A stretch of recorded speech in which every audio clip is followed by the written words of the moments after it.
Welcome to SuperCoach. What's going on, guys? Bit of a later video on the Monday, but Ashes were on last night. It was pretty tense. Didn't get time to do the review. I would normally do it on the Sunday, but Ashes were coming down to the absolute wire, and I was so intrigued. I was like, fuck, I'm all in on the Ashes here. I don't want to miss a ball.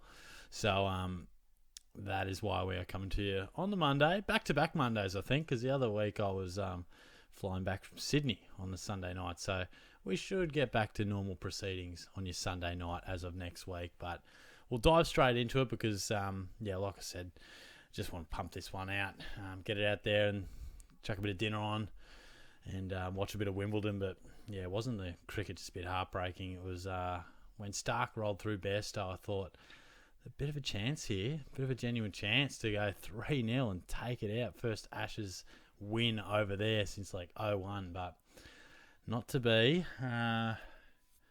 You just get the sense things are really going to tighten up from here. But fuck me, if they don't drop David Warner, I'm going to spew up, mate. Going to spew up. Think we did all right in SuperCoach. Think we had a big Sunday with Luke Ryan and a couple other guys going pretty well late. The real disaster is, which you'll see in a second. So I'm feeling optimistic about my classic rank, but I lost my draft mates league by a point to Watto, and I really needed it. I really needed it just to absolutely lock in.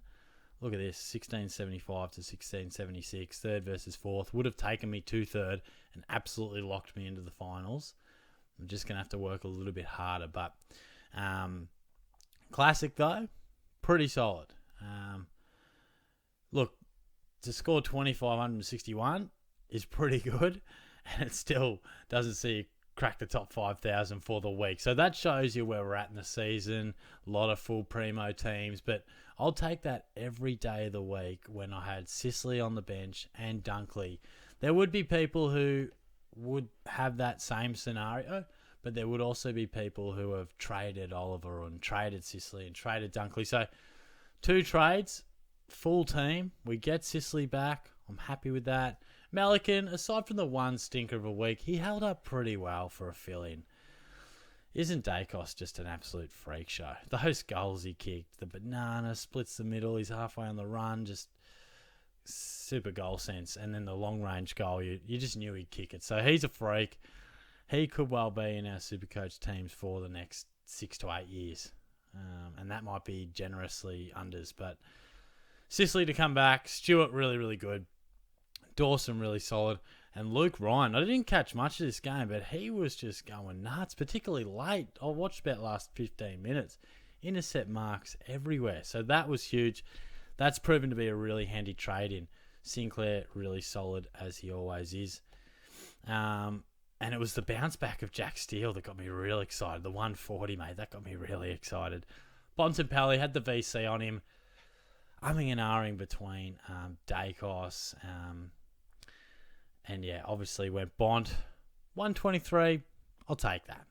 I would have gone Laird as the C, so I guess, that was a slight win, but Neil really good. He, after a somewhat slow start to the season by his lofty standards, has bounced back super, super well.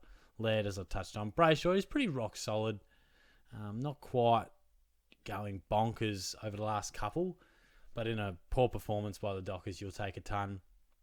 Tom Green, just he probably isn't quite the selection we had hoped. So that average of 106, I feel as if we probably just wanted 110.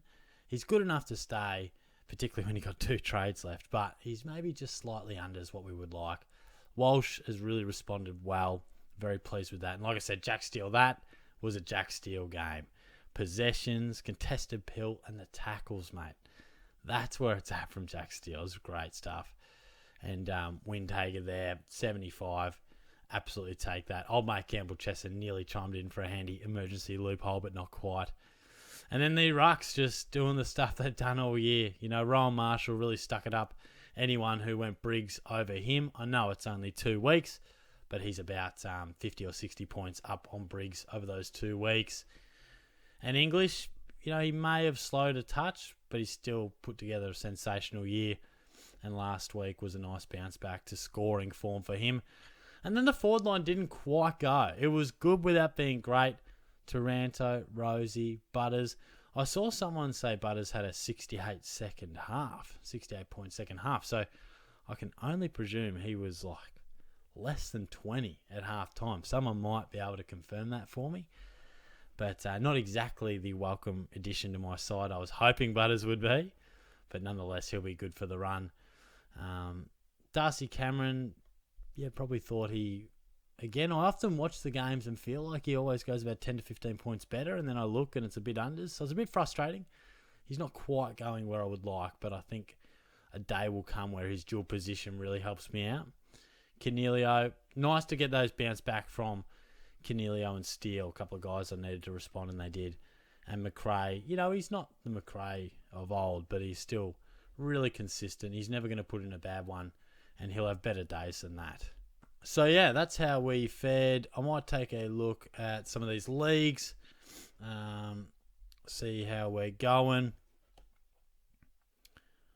Got the win there, but overall struggling. Going to need a bit of work there. Doing okay in the A-team league. Jesus Christ. I'm 18th in Shorty SuperCoach. That is wild. What the fuck? I am... Oh, there's the 20. It's 20 leagues. So I'm 18th there.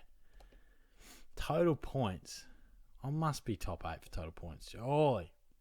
Oh, it's a relatively strong league. 10th.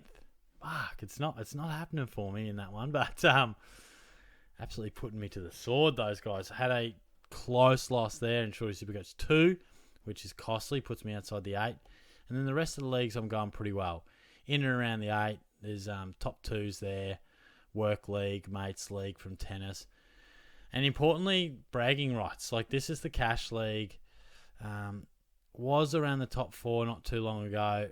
Had lost a few, so it's really nice to get a response there because it's super tight in and around the 8 there.